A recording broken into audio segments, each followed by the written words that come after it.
welcome to the Hellmouth. Hope everybody's 5x5. This is Major Slayage, Ket Arik, Rewatch, Buffy the Vampire Slayer. My name is Eric, and to my right, your left, my hilarious, hot-tempered, honorable, horticulturally gifted, horror-loving hottie of a wife and co-host. You know her as half the powerhouse duo that is Kim and Ket Stay Alive, maybe.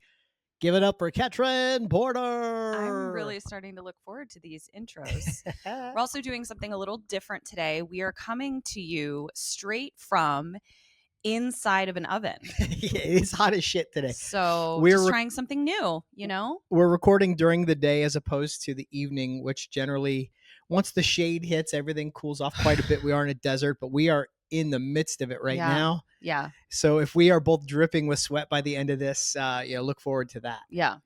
We're here to talk about Buffy the Vampire Slayer, Season 2, Episode 8, The Dark Age. What did you think of this one? I thought it was great. I mean, I obviously thought it was great. We got introduced to someone that I've been waiting for quite some time. Well, we've met him during Halloween, but now he's present. Yeah. And a play. He's afoot. And we get a more backstory. Yeah, we get a lot of Ripper in this episode, including a fun little flashback to his punk days, which we will talk about when it comes up. I thought this was another really strong episode. I think more and more Inca Mummy Girl is feeling like an anomaly this season, and not like, oh, we're gonna have some ups and some downs. This season has been mostly ups. Yeah. When I see people talk about this was like peak Buffy, I always kind of rolled my eyes because I didn't have a lot of memory of this season, but I think I could make that case if I was put on the spot. I think this has been really strong. This is another episode where if I had just flipped past this in a rerun, I would have sat on the couch and watched the rest of the thing through to the end. Yeah. I also appreciated that clearly the writers took some of your notes in terms of plotting things out. Yes. They took your actual notes. Yeah. I think if you watched our last episode, I had some issues with just sort of we learn things and then we're kind of waiting for the characters to catch up to what we already know. And I think that can be a little bit boring, especially in kind of a mystery thriller suspense detective show like this ends up being a lot of the time. So this episode was a step ahead of us the whole time. If we figured it out, it was only right the second before it happened. And sometimes I was generally surprised by things, hadn't figured them out. Yeah. So really like this episode. Can't wait to get into it. We've got a Patreon. $5 a month gets you everything we have to offer. There's no different tiers. $5 gets you everything. And you did the math this morning. Yeah. We put out basically 8 pieces of bonus content a month, occasionally a little more, but steadily 8 a month. We 2 a week, including our watch along of every episode of Buffy. Before we record this, we watch it, give our reactions in real time. And again, I haven't seen season 2 in many, many years, so I'm basically watching it for the first time. We also do a mini-sode called Trivia Crypt, where we get into behind the scenes, fun facts and little stuff. And then we share things that you guys point out about the making of these episodes as well, or just anything we discuss that we don't know the answers to. We talk about it there. So I think I figured it out. It's like for $5, 8 pieces of bonus content. Each one of them only costs you like 62.5 cents or something like that. So when was the last time you could get something for 62 cents? Like not in this economy. Not in this economy. You can't even get an egg for 62 cents. Thanks, Obama. Kidding. Jokes. Obviously, jokes. If you're enjoying this, and we really hope that you are, we're enjoying doing it for you. We ask that you click that little like button. We ask that you stake that subscribe button and leave us a comment. Any interaction you have with this video. Nice comments. 5 stars. Come on. Yeah. And if you're listening on a podcast app, leave us a review of 5 stars. It doesn't cost you anything. It costs you even less than 62 cents. Yeah. And it really helps us out a lot. It just helps these different platforms push us out to more people. We can invite more people to the party. And please share this with your friends. If you're enjoying this, please email this episode to someone and be like, hey, you're into Buffy. You should watch these 2 idiots talk about Buffy. That would really help us out a lot. I just love that you said email. Please email it. Please send it by carrier pigeon. Yeah, please send a telegraph with Morse code. Yeah. Now is the time when we do a segment that too many people tell us they like, and it's our marital grievances. And I'll be brief about this, but this came up in our watch along, so I thought it worth mentioning. I don't have one. Well, buckle up. Something tells me you're going to interpret my take on this marital grievance as your marital grievance. Oh, I can't wait. Okay. Ketryn walks too fast. She's Eric always walks too slow. She's always in a hurry. She's always speed walking, and it really became apparent a few years ago. I got hit by a drunk driver and had to have spinal surgery, and I could barely walk at all for a long time. And so she really had to like slow herself down to accommodate me. Even just like walk down to the corner would take me much longer than normal. But I'm not going to lie, my general pace, my gait very slow, is relaxed, and I think it's a saunter. I think part of that is, I think as a kid, I was always like super hyper and whatever. And even watching this, you can see me fidget a lot. I have trouble sitting still. But I remember clocking something. My grandfather, Marvin, who came up in the last episode, who did not change his name to Diego. He stayed Marvin throughout. He never like was in a hurry. Okay. He moved very steadily around his world, but managed to get tons of stuff done. And I remember making note of that at one point when I was a teenager, just go like, I've never seen this guy like frazzled, grabbing his keys and running out the door. Okay. He got there when he got there and always got there on time. Okay. And always got done what he needed to get done. And I remember being inspired by that and thinking walking for me can be a kind of meditation where I can just take a moment, be with myself, and not have to push everything so hard. And so my walk is leisurely. Now, also, if you've been watching the show, you've heard me mention I've recently lost like 50 pounds. So I think I was carrying a couple extra LBs in my saddlebag for a long time. And so going on walks with her is stressful because she wants to just walk at a normal pace. I don't even know where you're going with this. Keep going. I mean, that's just it. Is you complain. But what recently, when were we last walking together that this came up to the forefront of your mind? It came up during the watch along. Just pick it up to a light jog in any direction except directly towards her. You'd be fine. I'd venture to say you could speed walk. Into the. Yeah. Or my normal walk. Walking isn't walking. Walking has different uses. Okay. If I'm walking around a beautiful garden or a museum where I want to take things in, I walk at a saunter, a sightseeing pace. If I need to get somewhere, I'm not late, but I am going from A to B, I walk at an efficient pace. If I'm in a hurry, that is a speed walk. Eric stands still. That is his pace. I just wait for the earth to move underneath me. And what's also bullshit is he would always do this. He'd be like, I can't walk any faster. I can't walk any faster. Not comfortably. I can't do it. I can't enjoy my life unless he needed to get somewhere that he needed to go. And then all of a sudden, there's that fire lit right under his beehole. Suddenly his body has superpowers and can move at a regular pace. You don't even want to get into right. Your marital grievance is my marital grievance. You don't even want us to get into what it's like trying to go on a hike.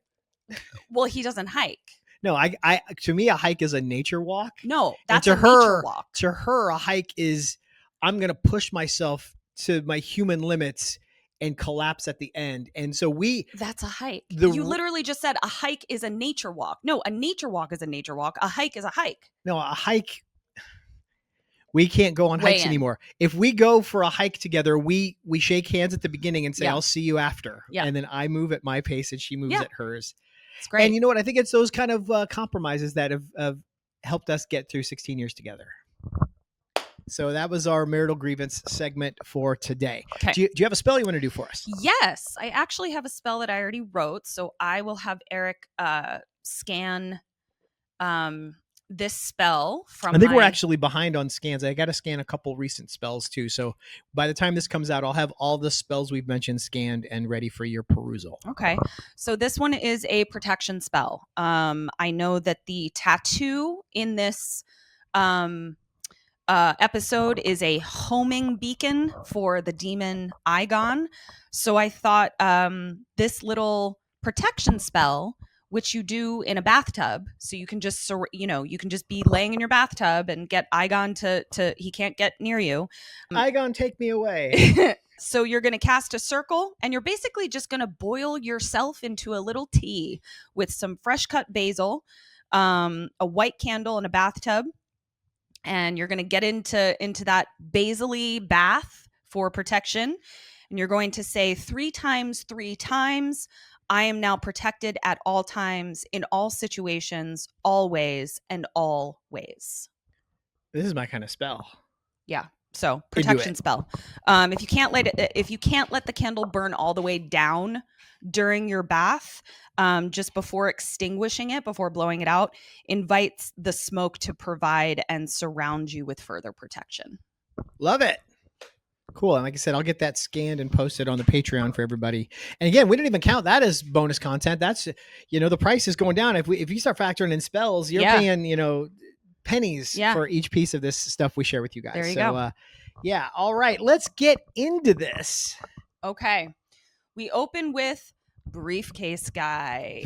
And he is walking at a very reasonable pace that tells me he is trying to get from point A to point B and cannot be bothered with the sights and sounds around him. He's trying to get to Giles.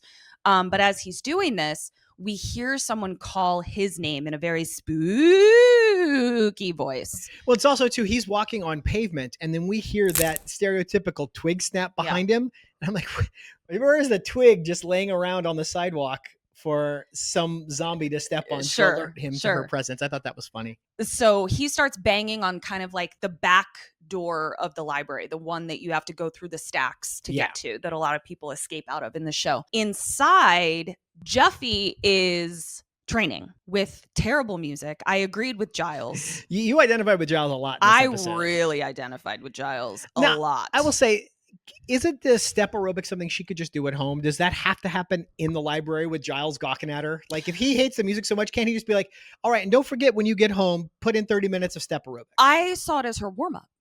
It was her warm-up before they start. That's what I was thinking. Just getting her heart rate up. Withdrawn. Yeah. The dude outside is like still banging on the door, and someone is walking at an Arik pace towards him. He could easily get away, but he doesn't. This is preposterous because he's against the door, but he's outside on campus. Yeah. He can literally run in any direction except directly towards the zombie lady. Yeah. And she's shambling. She is not moving with any kind of quickness. No. So he could even just at a light jog. He could just kind of move slightly out of the way. This seemed weird. This is one of those things where I just have to forgive it and pretend he did run and she caught him somehow else, because this beat is dumb, but it doesn't wreck the episode for me. Yeah. So she is looking rough. And then I need a facial. And she strangles him. Inside, Buffy turns the music off, and Giles says something that I often think to myself when Arik is listening to his tunes. Very good. And the rest is silence. Or when he spits out his gum. I say that then too, as well. So back outside. Apparently we're going to be sprinkling marital grievances throughout the entire episode today. So then back outside, after Zombie Diedre is her name, strangles Briefcase Guy, she turns to goo. She goos up. She goos down. Goos all over. And it reminded me of like the yucky goo that was inside of that candy from the 90s, Gushers. Yeah. I hated them. What? I hated those. You don't want that. Was it the texture? Was it the mouth feel? What do we? I didn't like them. Like they would like burst in your mouth, and then also like the goo was Didn't like taste very too good. sweet. Yeah, it was yucko. But some people were like gaga for Gushers. Some kids were just like, gimme that gush, and I wanted nothing to do with it. Yeah, it was not your jam. And don't we see the goo puddle kind of spread to the choked out guy? Yeah, it like touch it. Yeah, like the goo kind of like touches the choked out guy. And we go to Giles's apartment, and he has just woken up from a nightmare that we as the audience saw flashes of. It was demons. It was hippies. We get a flash of a guy who looks like, this is an obscure reference, and you're probably too young. A character from just a baby. a character from MTV named Randy of the Redwoods, who was like a hippie who would just show up and do like little interstitial skits on MTV. MTV used to just do that. It was like a commercial for MTV, but it wasn't about music. They would just have these characters. Dennis Leary did some of these for a while as well, where he would just like rant at the TV for 5 seconds, and it was like MTV. This guy with the headband and the glasses reminded me of Randy of the Redwoods. Giles is clearly going through it. Something is going on. We also know the briefcase guy was yelling for Giles. So we're like, okay, Giles, what's going on? What's happening? You loved the way his bedroom was appointed. I'm obsessed with Giles' entire aesthetic. Yeah. Let's go to school. Buffy and Willow are playing a game of Anywhere But Here, which seemed really fun. Is that a game? I've never heard of that. I think it's just sometimes your friend group just has its own game. Like Sync has the headshot game. Right. Like nobody knows what the headshot game is. We just Right. play that. They play anywhere And this is But what you had Here. to do before you had a phone. Yeah. Just like, we're just going to make up stuff and talk about things. So Buffy wants to be on a beach with Gavin Rosdale massaging her feet. Willow wants to be in Italy eating ziti with John Cusack. And John Cusack is It's so so Willow's, Willow. like exactly who she would have a crush on. Yeah. And then Xander wants to be with Amy Yip at the water slide park, who is clearly just someone he had a crush on in elementary school. I'm going to trivia crypt that because I would be surprised if they would drop the name of a fellow student without any sort of context. Okay. I think Amy Yip probably is somebody, but I don't actually know off the top of my head. So I'm going to have to Trivia crypt it. We will report back. I know what my Anywhere But Here would be. Do you want I didn't think of one. Tell me yours. to? You. It's always with you. I don't Aw. want to be with anyone other than you. Everyone else can fuck off. Even though you drive me crazy, I still only want to be next to you.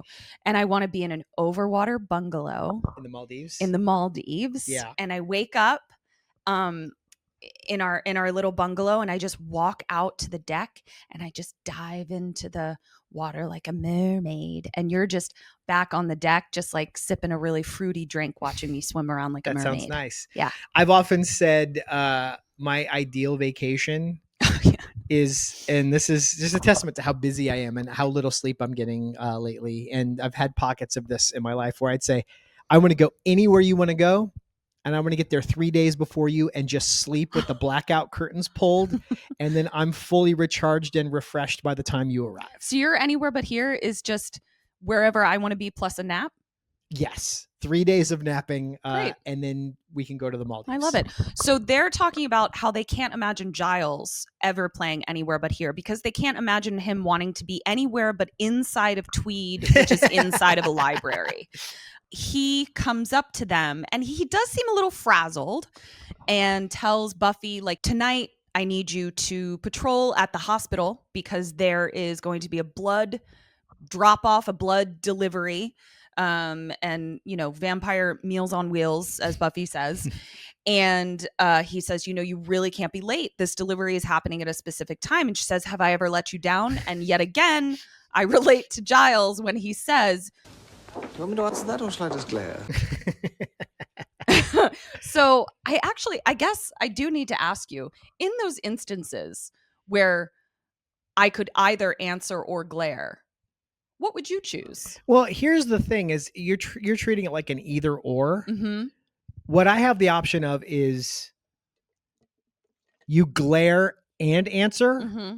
or you just glare. Okay. So I think I would prefer the silence. Much like Giles, I would prefer the silence. And the rest is silence. So Jenny comes up and we find out that the Scoobies don't have detention, but they have makeup computer classes that they have to do on Saturday morning. Giles walks off, Giles with a J, and Banderow is very icked out that Giles is something other than a tweed wearing librarian that has any sort of libido to speak of. So Giles with a J is walking to Jenny's classroom and Lordy, does Jenny lay it on thick. And Giles does not know how to handle it. Ripper in this exchange is nowhere to be found. He is out to lunch. It is Rupert Giles all by himself. Her flirting is so good and so Yeah. aggressive and Yeah. so effective. And she has some great lines in Yeah. the scene. Almost made my best line, but didn't. Yeah. So the gist is that she's razzing him by saying that she ruined one of his first edition books. And Giles is ready to have a conniption. And she's like, I'm joking. And she says, did anyone ever tell you that you're a bit of a fuddy-duddy? He says, no one seems to tell me anything else. And she says, but did anyone ever tell you that you're kind of a sexy fuddy-duddy? And he's just and she had said, I just wanted to make you squirm. And he says, oh, I hope I gave good squirm. Okay, so now they're talking about, having another date. And he says, oh, you'd like to go out? And she says, I think I'd like to stay in. Woo! Boy, oh boy. And then as the children are coming into the classroom, she leans in and says, see if I can make you squirm. Sheesh. His eyes went, aruga. Giles now floats into the library and is brought directly back down to earth because there are cops in there. There was a homicide on campus. And the reason that they're talking to Giles is because the only thing that this body had on itself as identification was Rupert Giles's name and like where he was or his phone number or whatever. So like there was no ID, there was nothing else. Cordelia then comes in. Hurricane Cordelia. Yes. And is very upset that she has to do a book report on computers because weren't computers supposed to replace books, blah, blah, blah. Totally oblivious to the fact that there are police officers there. Giles has to call her out. She says that she knows how to take a hint. I can take a hint. What's the hint? Yeah. She also says, why does everyone always scream my name at me? Which, yeah. She's a delight. she's I love so her. fun. She also sees cops and tries to get out of the ticket. Immediately tries to get out of a ticket. Bless her. Now we go to the morgue because the police have brought Giles to the morgue to be like, yo, do you know this dude? Giles clearly does. Says his name is Philip Henry. He knew him back in London. And he really looks like Dante from Clerks here Yes. with his goatee. Not even supposed to be here today. Haven't spoken to him in 20 years, but a tattoo is revealed. And the detective kind of sees that Giles like clocks it. And she's like, do you know what that means? He says no, but like clearly does. Now we go to the hospital at night to, deal with the blood drop off. Buffy's there, no Giles. Right. And she is worried. She doesn't have the Find My Husband app on her phone like I have. Speaking of an anti-marital grievance, that Find My app has saved us so many arguments because I don't have to contact him and say, where are you? How is this possibly taking so long? The only explanation is that you're dead. Now I can just look at wouldn't tell you if I was dead. No, but I can see like, oh, he's not dead. He's just sauntering at his regular walking pace around Vaughn's. And she's got the Find My Phone app on her phone for me, for Kim, for her college girlfriends, and for her parents. And Allison. And her cousin Allison. So she's always creeping on us. Mm-hmm. And I have often had, like, if I go to, we get like our dog poop bags at the dollar store, which is next to Chipotle. And she'll say like, oh, are you at Chipotle right now? Because if you are, could you get me some? And I'm like, quit spying on me, you goddamn creep. Sorry. And she used it the other day too. I was trying to call her parents about something and they didn't pick up. And then she goes, oh, well, they're out based on my creep app. I can see that they're not home. Yeah. I don't know.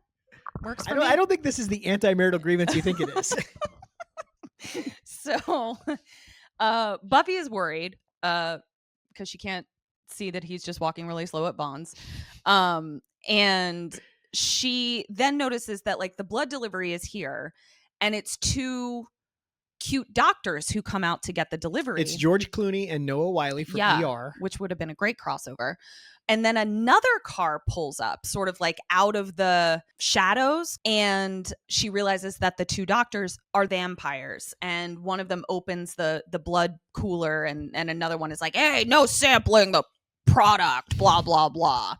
And then Buffy rushes in and fights ensue, and she's fighting everyone off, and then she goes to kick a fourth vampire or whatever. And, it's Angel. And he does a super cool move that I'll talk about Yes. in the superlatives. And we know from, I believe it was episode 7 last season, Angel, that's how he sustains himself. Is he has hospital bags of blood. So I instantly go, oh, wait, is this how he gets hit? Like, he's probably not buying them somewhere. He's getting them on the black market. Right.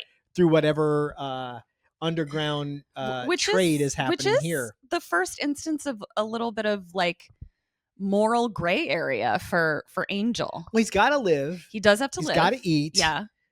He's not killing people. Well, they go to the butcher shop sometimes too. I haven't seen that yet. Yeah. So there is like a getting blood at the butcher shop trope that happens in later just seasons. Wringing out raw steaks. Yeah. So no, you can actually buy blood. For what purpose? Blood sausage. Is that what that is? Mm-hmm. I don't feel so good. I always thought blood sausage was just the British naming their food weird stuff like bubble and squeak, and Nope. you don't know how that relates to what you're actually eating. Black pudding is even more euphemistic. Like that, there's no hint at all that you're eating actual blood. Yeah. Oh. Eric needs to take a moment before we move. So anyway, blood. And Buffy is kind of like, how did you know about this? And he's like, girl, I'm a vampire. We all know about blood delivery day. Come on. And she says, I'm really worried about Giles. Angel is kind of like, why? Because he's late. And she's like, lateness is the 8th deadly sin to Giles, which I agree with. Like, it's not. It's wildly out of character. Yeah. So she goes and she knocks on Giles's door, and he is scruffed up, disheveled, tie askew. Now, for a hot minute, I thought he was boning down with Jenny in there, but quickly realized that that's not what's happening. And he doesn't even like remember that he was supposed to meet Buffy. Like, he's 3 sheets, 6 sheets, 9 sheets to the wind. 3 times 3 times 3. And and Buffy is like, what the F? Like, she's really freaked out, understandably. Yeah. And he is just kind of like, I'm in the middle of something important, and slams the door. So now we go inside with him on the phone, and he's trying to reach someone named Diedre Hayes. We recognize that name. We recognize that name from the Shamblin'. beginning. And we find out that she's dead. And he says to the person on the other end of the phone, you know, we were friends when we were young. And then he goes to a little list and crosses names off. And the only 2 left are his own name, in case he forgot. And another very familiar name, Ethan Rayne. Yeah, it was very silly that he wrote his own name. Like, he was going to suddenly make a phone call and discover that, oh my God, Rupert Giles is also dead. I mean, he was drunk. His name out. Maybe he just was like, who's the other guy? I know there's a 5th one. There's one. Who's that guy's name? Rupert Giles. Write that one down. That was him. That was my impression. This almost got my favorite outfit, but not quite. It's when Giles rolls up his sleeves 3/4, and we see that he also has a tattoo. That's why he wears all those long sleeve tweeds, right, to hide his naughty tattoo. And he looks at himself in the mirror and says, "So, you're back." And we don't know who he's talking to. Back to the morgue, and our dead guy, Philip Henry, I think his name was, pulls his own sheet off his body. Now, for those of you that aren't doctors or scientists, when you are in a morgue, it is because you are dead. And if you are dead, you no longer have any control of your faculties or your movements. You would not be able to pull a sheet off of yourself. I just want to make sure. I didn't want people to be leading lost. cause of not being able to pull a sheet off of yourself is death. Yeah, exactly. So this is scurry, and also his eyes are glowy. So the next morning, there's a morgue doctor checking to make sure that everyone's still dead. His morning routine, looking in all the drawers. Well, I mean, but then again, you know what I just realized this He's very in second? Sunnydale. He's in Sunnydale. So, like, you do have to go check and see yeah, if people are still in there. So, yeah, I guess that checks out. he gets a job and they're like, so you do have to do something weird in Sunnydale. Just go with it. Probably didn't cover this in medical school, I but do need you to check and make sure that the bodies are still in there. And he's like, what? They don't. And he goes through the whole spiel of, dead bodies can't move. And they're the like, leading cause of not being able to escape from a drawer is death, in fact. And they're like, hold that thought. But I had my whole frog situation in biology Nope, class, which I have to leave. I won't get into it. I believe we talked about it in Teacher's Pet, maybe. Yeah. No, moving on. We'll put the little link up in the corner. You can go see that. Yeah. So one is empty, and the guy's like, what? And then he's bagged over the head by a naked dead body that is Philip Henry, who then like walks out. And I'm like, you don't even want to steal the guy's clothes? Like he's just dong a swinging, walking around. Now it's Saturday morning at computer club, and Jill Zordelia is there. And Xander says something about the plural of abacus is abaci. That kind of made me chuckle. Now, I did think this was weird that like they're having this makeup class and it's only for the Scoobies. I was like, that's convenient because Buffy's about to walk in and get into some serious business, and not another student is falling behind in class here. I think that Jenny knows that they're Scoobies and that they have some very important extracurricular responsibilities that are preventing them from getting all of their work done. And I think this is actually Jenny trying to be like, listen, you've got to do your work. I'm not going to give you a 0 for these assignments, but you do need to come in on Saturday morning. There's no vampires about, and you need to make up this work. That's what I think. That's fair. I think that makes sense. Buffy does come in and she's like, dude, I'm worried about Giles. I think he was drinking. He was home alone drinking? A special Buffy the Vampire Slayer. Cordy now decides to bring up, oh yeah, I did see Giles talking to police officers about a homicide. Cordelia, goddamn. And Buffy calls her out saying, and you didn't bring this up, why? And Cordy's like, I didn't think it was important. And to be fair, homicides are a pretty regular occurrence on this campus, so there didn't necessarily seem to be anything spooky or magical about it. Yeah, so truly. I'm going with Cordy on this one. Yeah, I guess so. So then Buffy, I had to write, Buffy clomps into the library.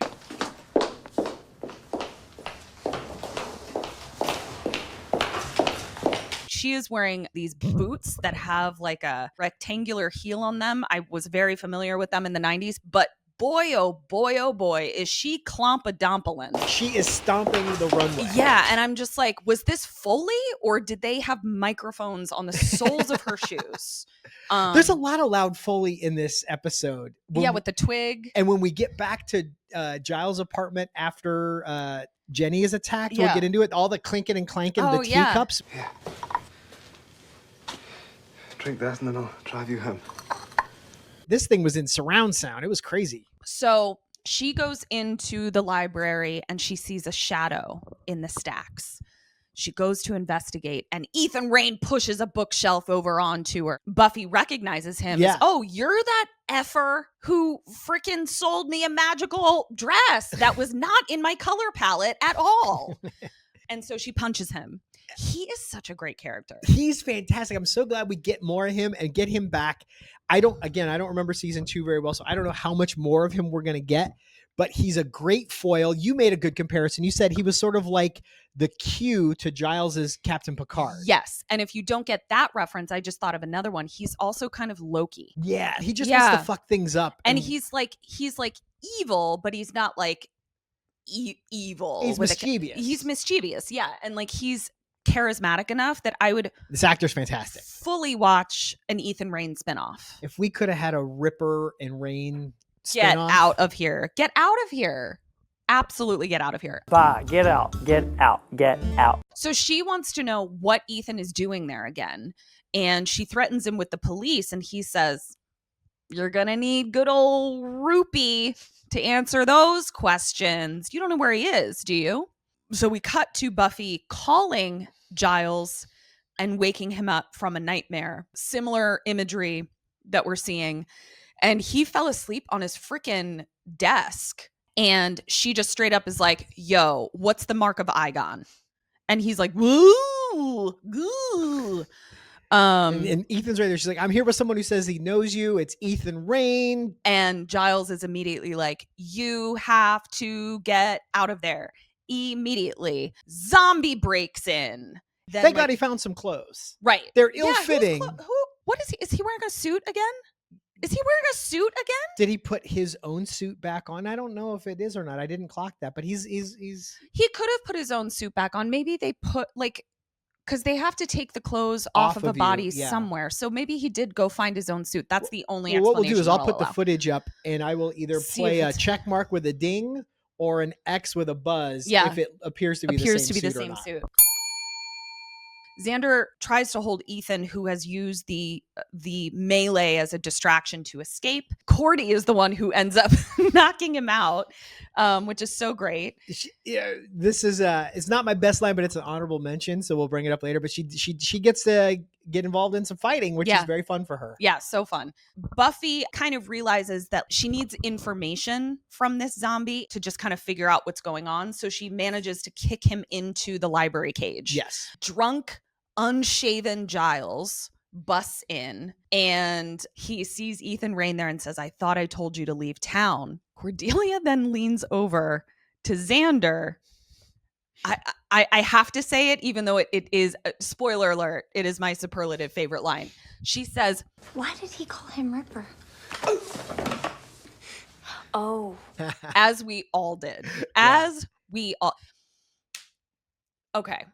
I don't think it's any secret that I have a huge crush on Ripper. He is fantastic.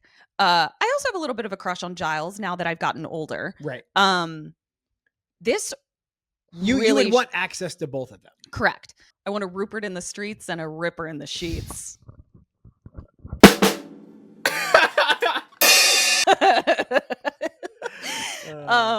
So Ethan is very much like, tell them what the fuck is up. And he does not want to. We're distracted by the dead dude breaking out of the cage. As the door flings open, it knocks Jenny in the head Unconscious. and she falls unconscious. She is on the ground unconscious.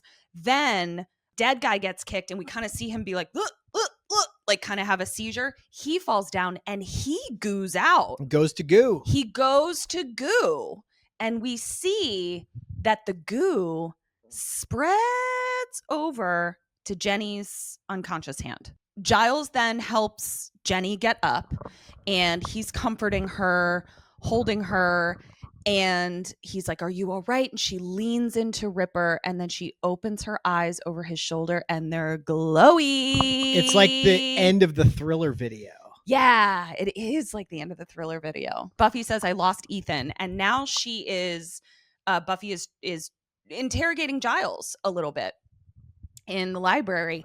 And Ripper comes out again and says, hey, and like gets really, we've never seen Giles be stern like that with Buffy.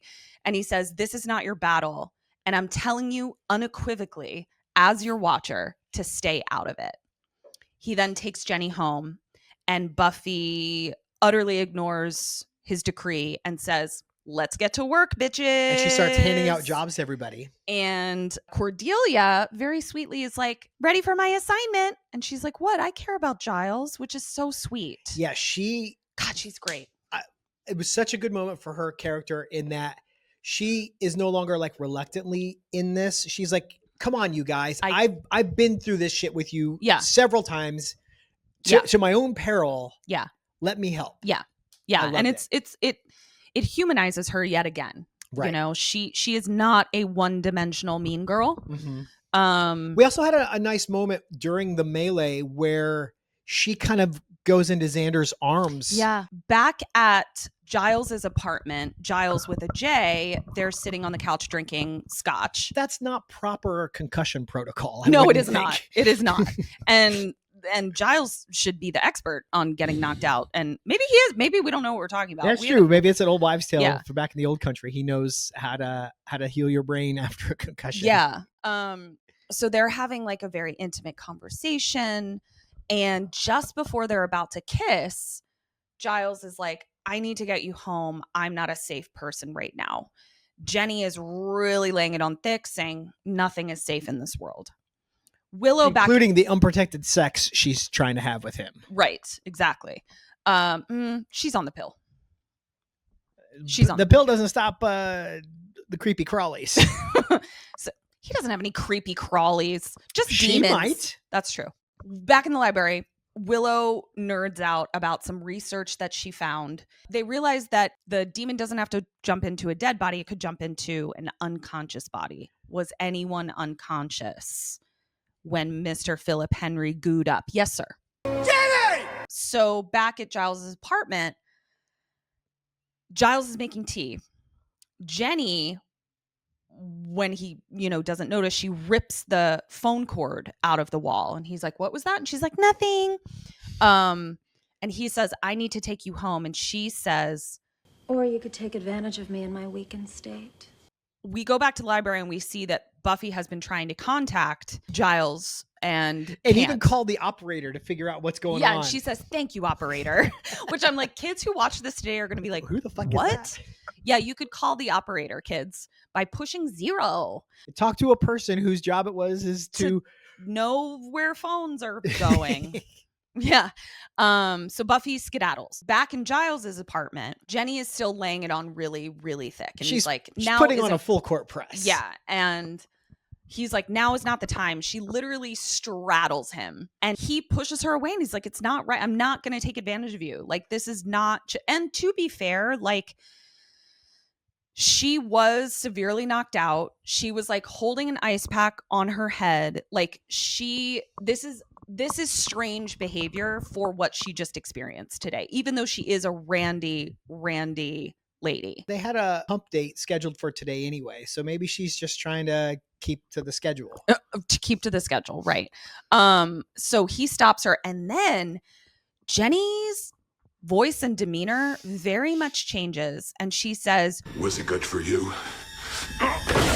This is a very Freddy Krueger moment. I'm your boyfriend now, Nancy. Buffy busts in at this moment, and Jenny is full demoned, full Eygon, and she says, 3 down, 2 to go, be seeing ya, and jumps out the window. And be seeing you was the note that Ethan left for Giles at the end of Halloween. So now Giles is losing it. Like, we have not seen Giles not good in an emergency. I mean, we've seen him unconscious in an emergency, but not like frazzled and Hapless. losing it. And another contender for favorite line, but didn't quite make it. I wonder if you're going to say the one that did make mine. Interesting. Go ahead and say it, but yeah. So many good lines. He says, I'm sorry. And she says, Don't be sorry, be Giles. which I loved. And I also like related to, because you know how I really feel like Giles is such an incredible father figure. Mm-hmm. I remember times in my life where all of a sudden my dad, like, you're slapped in the face with the preposterous idea that he's a person. Right. Like, it's the craziest feeling. Especially like the first couple times you encounter it. Yeah, it's a wild experience. So I feel like Buffy is having that exact moment right now.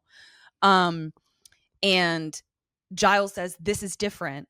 This is different than anything we've ever faced because I created it.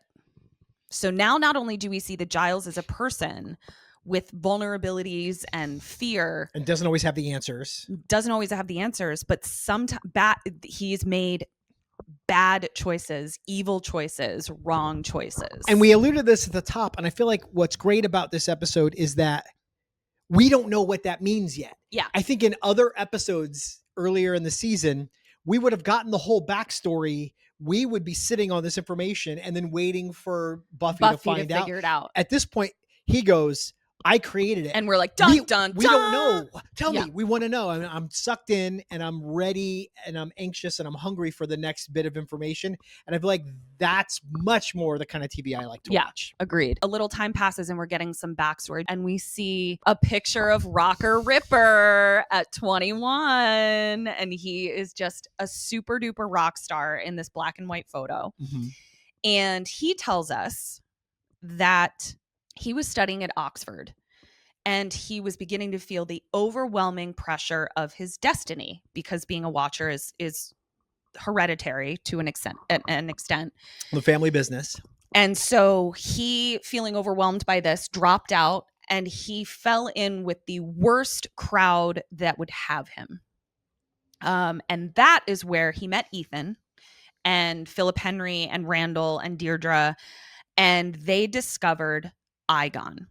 And the way Igon would work is you would go into a deep sleep, summon him, and he would possess you.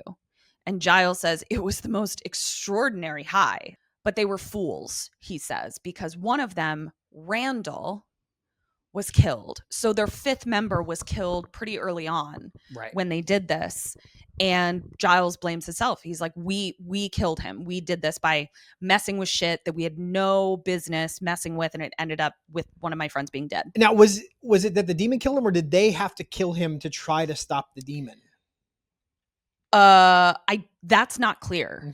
Okay. But based on something he says later, I think we can assume that they had to kill Randall because he says, I thought we were free of that demon, but he's going to kill us all. So Buffy goes to go after Ethan, and she won't let Giles come. She's like, you're not helpful in this situation. And he kind of breaks down and is like, I don't know how to stop it without killing Jenny. So I think that suggests us that they had to kill Randall. And he says, I'm sorry. And she says, I know. So Buffy goes to Ethan's old space, and I'm like, has Ethan been paying rent on this empty, vacant storefront He since mentions Halloween? He mentions that the reason he hasn't left town is the lease is paid up through the end of the month. Oh, okay. He says that in the library. He did say that. All right. She goes in and she says, I have to protect Giles, and in order to protect Giles, I have to protect you. I roll. And we learn that the tattoo that Ethan has, that Philip Henry had, that Giles has, is a homing beacon for this demon Igon. Also, Ethan's got his sleeves rolled up, looking real hot. Gun show. This is a very sexy older man. Yes, it is. Older. He's younger than I am now, probably. Yeah. But you're a very sexy older man. Oh, well, thank you. So Buffy tells Ethan to hide, and instead, when she turns her back to him, he knocks her out. he is mischievous. Yeah. He is absolutely Also, this is the second time this happened to Buffy. She turned her back on Sheila. Yeah. In School Hard, who grabbed the axe. She's got to make sure people stay in front of her. Yeah. So she wakes up on a slab. Looks like a massage table. It does look like a massage. I mean, who knows what Ethan's getting up to in there. It could be. Yeah. He's got to make some money on that storefront somehow. Yeah. She's tied up with her hands underneath the with a table. really conspicuous screw pointing out the bottom exactly where the rope is. A little cheesy. Though, as someone who in my younger days, when I was first learning to put things together, would screw things into something, not realizing that the screw was coming out the other end, could have been an accident. Fair, but it's exactly where the rope is. It's not by her ankle. It's not off center. It's exactly where she needs it to be to break the rope. Buffy's strong enough. We've seen her pull chains out of the ceiling in a we just have fraternity her, basement. She right. could have just broken the rope with her strength. Agreed. Yeah. So he says, you're going to join the club. I'm going to do a little stick and poke tattoo. This may sting a little, just at first, but don't worry. That'll go away once the searing pain kicks in. Back in the library, it is Zildelia in there, and Zordy is bickering. Willow has to yell at them. She has to really put her foot down. Hey! We don't have time for this. And if you two aren't with me 110%, then get the hell out of my library. This is where they're like, we don't know how to stop this without killing the person that's possessed, chopping off their head. They say we can get another dead person at the cemetery. And then Willow goes, well, that won't work. That won't kill it. That'll just give it a change of scenery. Yeah. Which I thought if they had thought it through for 10 more seconds, they could have all stood around with swords and axes and waited for it to swap and then decapitated it. Yeah. But what Willow comes up with is actually more satisfying and way more fun and creative. So I'm not mad at it. Right. So back on the slab, Buffy's been tattooed and we are fully immersed in the gun show as Ethan Rayne then proceeds to pour burning acid onto his tattoo so that the only Igon tat up in this piece is on Buffy. Giles is in his apartment, and once Buffy's tattoo is done, he has a vision that she has now got the tattoo, and it like fucks him up, and he passes out, and he has to try to like stumble out the door to stop. That's right. Yeah. And so he runs out back in Ethan's storefront. Tattoo parlor / massage parlor / costume shop. He says, well, I hate to mutilate and run, which was also a contender for. He's so fun. So fun. There was a lot of good lines in this. At that moment, silhouetted by an eerie green light, we see a Jenny-like silhouette outside the door. This is one of my favorite shots of the entire show so far. Yeah. It felt very Freddy Krueger to me because it was so like heightened realism. Yeah. But it was fantastic. Yeah, it was great. So Buffy is still trying to cut the rope with the conveniently placed nail. Demon Jenny comes in. Ethan just kind of stands there, but then the Demon Jenny kind of like, I can only describe it as like smells Buffy in the sense of like realizes that like the homing beacon is no longer on Ethan, it's on Buffy. So she pushes Ethan out of the way. Right at that moment. I have a question about this though. Mm-hmm. Doesn't the demon bear Ethan a grudge though for all the shenanigans of the past? Like why would getting rid of the tattoo mean this demon doesn't actually care about him anymore? Demon rules. There you go. Demon rules. At that exact moment, Buffy manages to break free. They fight demon to Slayer. Giles comes in and Buffy is like, get out, get out, get out. The demon then throws her into the wall and is about to kill Giles when Angel comes in, and we see what Willow's plan was because he starts fighting Demon Jenny and he starts strangling her until Jenny's body loses consciousness, which means the demon is like, whoa, oh no, and jumps into another dead body. This was really fucking clever. But there's already a demon in there who is not interested in a roommate. So we see a fight between two demons happening inside of Angel's body. And clearly the vamp demon Angelus wins. Vamp 1, Igon 0. But Ethan's disappeared again. Man, he is wily. He's slippery as shit, this guy. Yeah. So Giles then leaves with Jenny in a way that I found really like poignant. He says nothing.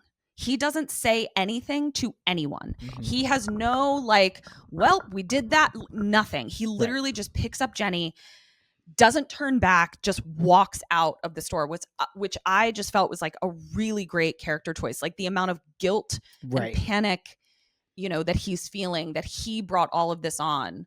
That's the only thing he cares about. Endangered her. Yeah.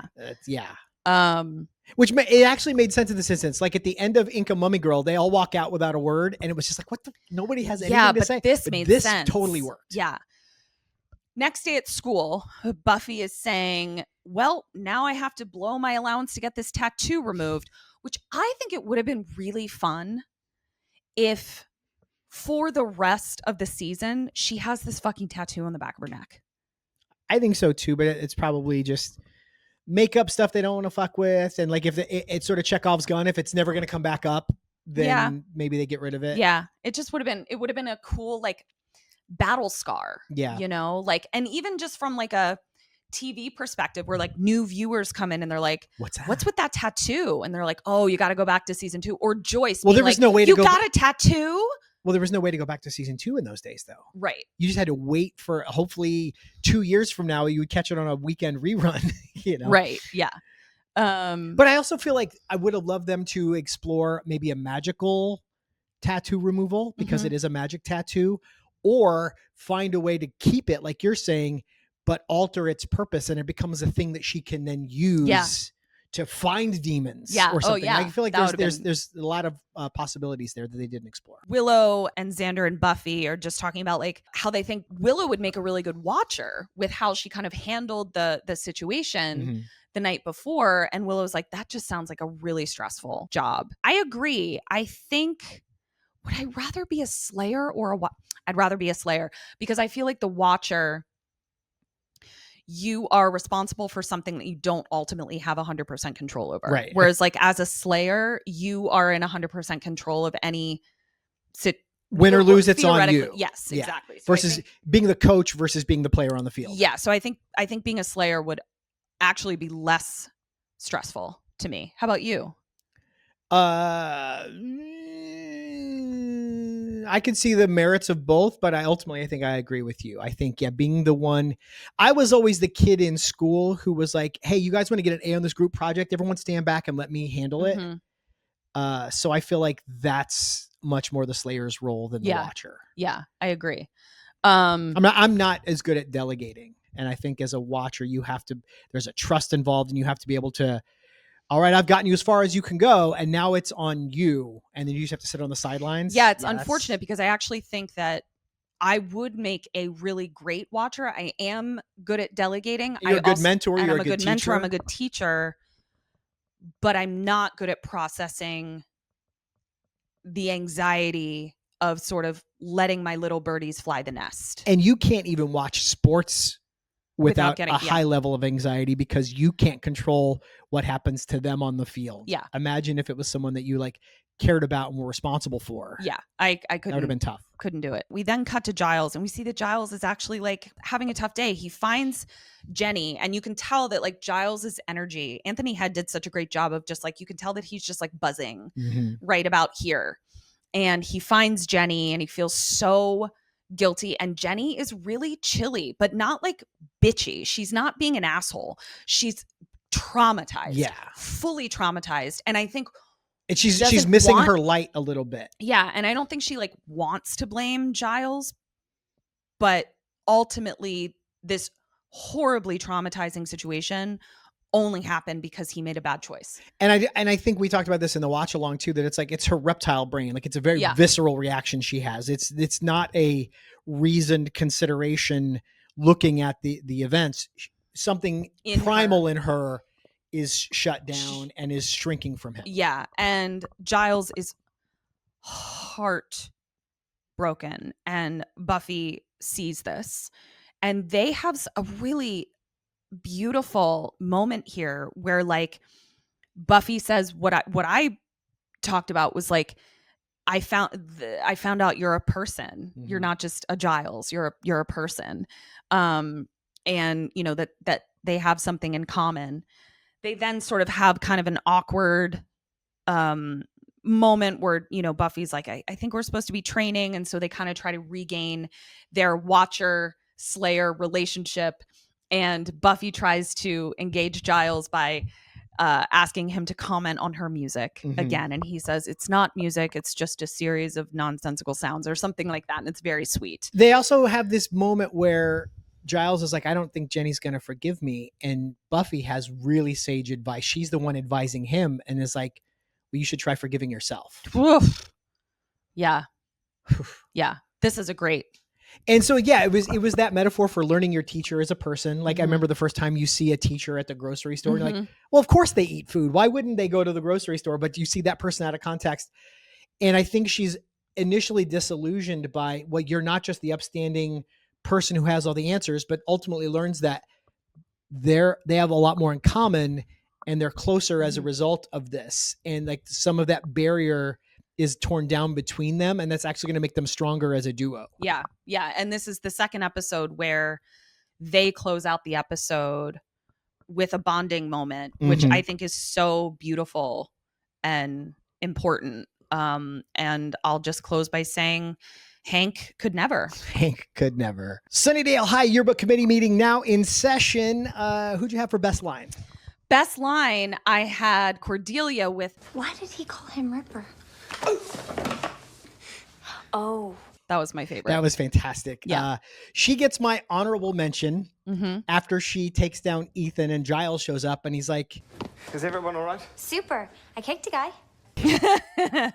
but my best line goes to, and we talked about it, Buffy saying to Giles, Don't be sorry, be Giles. what'd you have for worst line? Jenny as Igon has a really not great opinion, a very misogynistic outlook. You're like a woman, Ripper. demon, which I just thought was like very aggressive. This demon is gross. Yeah. I had a tie for worst line. Okay. Willow looking in the books. Aha! It's not Egyptian, it's Etruscan, mistaken for Egyptian by the design pattern, but any fool can see it predates their iconology. I just felt like it didn't sound like Willow. It sounded like a writer. Yeah. Like it was clunky. I also have a trivia crypt about that. Oh, Yeah. fun. And then my other one is in computer class, Xander talking about whores. My Uncle Rory was the stodgiest taxidermist you've ever met by day. By night, it was booze, whores, and fur flying. Were there a horse? Yeah. That word just clangs against my does ears. clang. Like it's such a, maybe it didn't read that way at the time, but It didn't. it's such a gross insult. It's such a demeaning way to talk about Yeah. women or sex workers or Well, whatever. there was just a lot more acceptable slut shaming back in this day. You know, he constantly makes comments about how Cordelia is dressing. I mean, Right. and I'm not saying just Xander. Right. It's pretty prolific that it's like this era was really into slut shaming. And I just feel like even if he had said hooker, that's almost like a kind of a fun, cute version Right, of but that word. But whores, whore was yeah. like, it really hit my ear in a bad way. Yeah. Who did you have for best dressed? Best dressed, I had young rocker Ripper. Best dressed. Agreed. I think that's fantastic. I went with Ethan with his sleeves rolled up, showing off the gun. Ayo. Looked great. Love it. Who'd you have for worst dressed? Worst dressed, at one point, Xando was doing this whole velvet shirt situation, which was inexplicable fashion-wise, but also inexplicable for the weather of Southern California, because Buffy is in spaghetti straps, and I cannot tell you how warm I felt just looking at what Xander and Willow were wearing. We did notice that in the watch along too, that there are scenes where everyone's in a sweater and then Buffy's in a mini skirt and a tank top. Which I choose to believe it's because she runs hot. As the Slayer. She's got hot blood, hot Slayer blood. My worst dressed tie, Mm-hmm. Zombie Diedre. She was frumpo. Yeah, didn't love it. Yeah. And then Giles, who had, I thought, an excellent tie length last episode, his red tie was too short. Too short. Too short tie is always going to bump me. Too short ties. Yeah. What'd you have for best move? Best move.